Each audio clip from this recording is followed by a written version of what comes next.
ela era noiva, ela era noiva, né?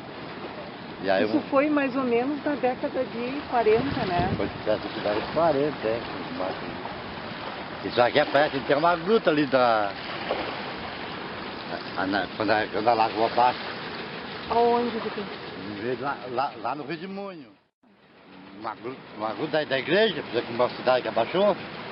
Ah, eu já ouvi falar disso também, que tinha uma cidade, né? É, uma cidade que quando a lagoa baixa, quando passar tava pertinho, aparecia a cruz.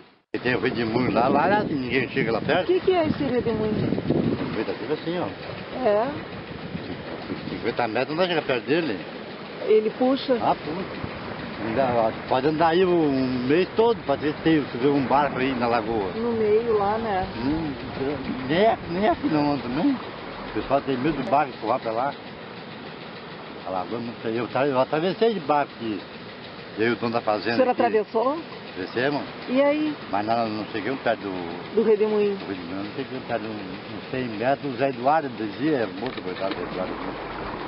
E ele, Oscar, bom, vou chegar no Rio de Janeiro, eu digo, quer chegar, chega, eu tenho salvar-vida, vamos largar antes de chegar lá, né? Ele puxa os barcos para fundar água. Aham. Tem coisa muito, vamos comentar, né?